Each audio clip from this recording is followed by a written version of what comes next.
You don't have pain, you don't have all this, whatever we talked about last time. You're free of those things. But what do you do? Okay, you don't have this and this and this, and you don't need to go to the toilet. You get it very quickly. You understand. But then what do you do for 7 days?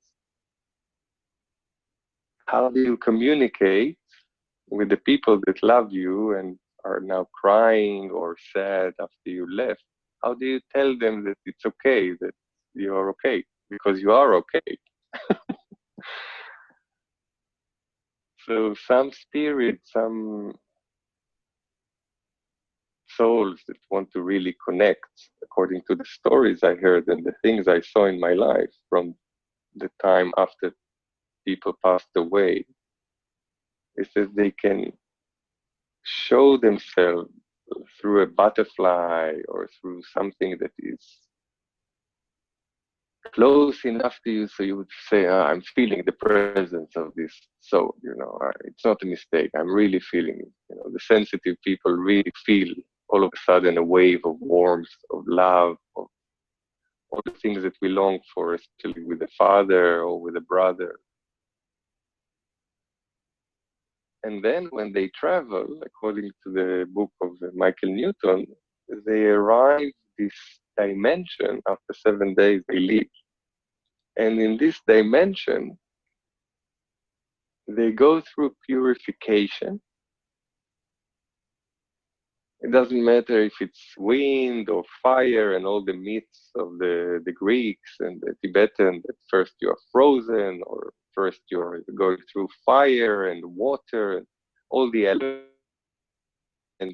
And you finally reach the moment that you need to be categorized and go to the classroom or the dimension where you are sitting with other energies, your level, to do your homework. And the homework is to go through all your life, all the events that happened since the moment you were brought to life with your mom, giving birth to you.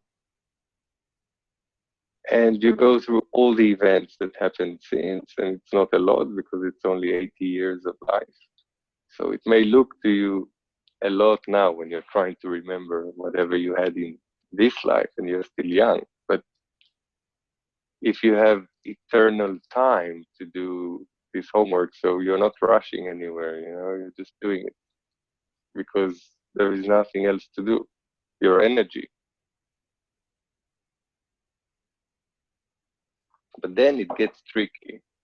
When you finish this, you have to choose how you want to come back because you learned that you thought you're compassionate, but you can make it much better next time.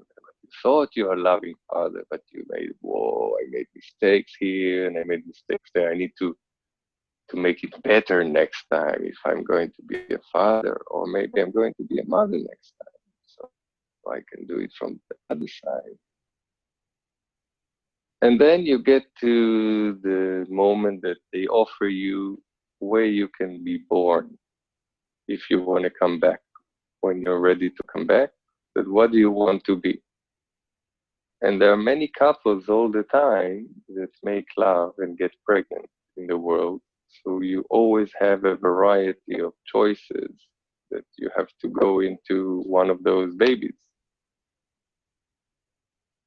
But the choice that you make is according to parameters that are not like you have now. Now you're human, you're thinking, oh, I want to have a nice house.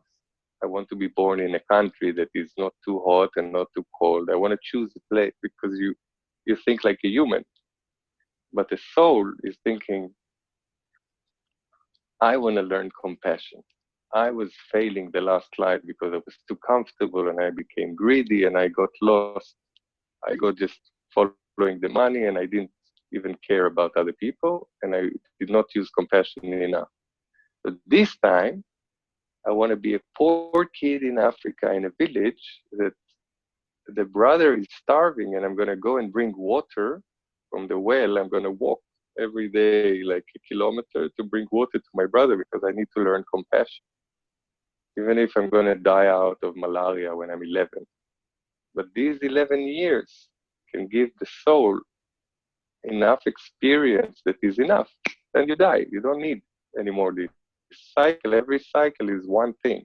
Sometimes it's about jealousy. Sometimes it's about learning to be generous or learning how to spend more for people that are cheap.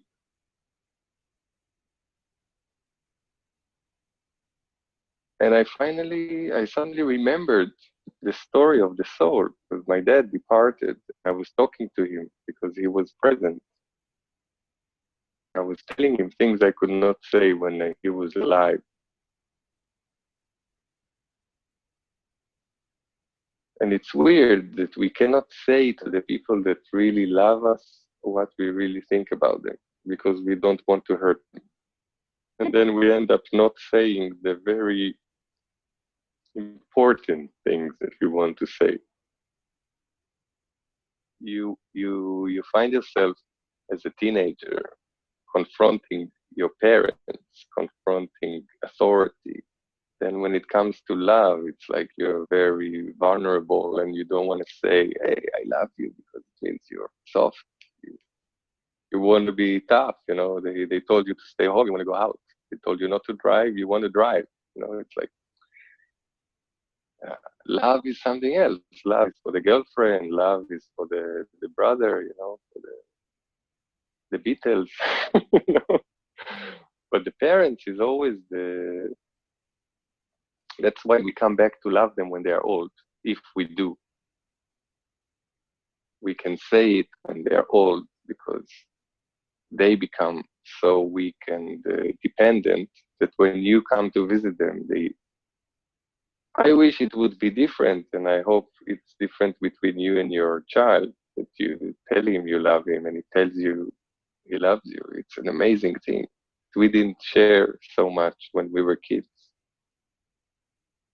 So this is a great thing that the new generation is taken for granted because many parents are kissing and hugging their kids all the time, and their kids become very spoiled and they reversed when they are teenagers. They give all the hard time to their parents, even if they hug them and kiss them when they're. It's like, okay, you hug me and kiss me, and you love me, but give me a car, give me a flat. I don't want to live here. I hate you. You know? People say that to their parents sometimes, you know, when they're mad. I hate you, or you're a terrible mom. It's not true. Even if some moms are terrible, you know, it's like you have to respect them. They do their best to keep you from dying. So you don't starve or, you know, get the disease and die. It's so easy for kids to, you know, disappear.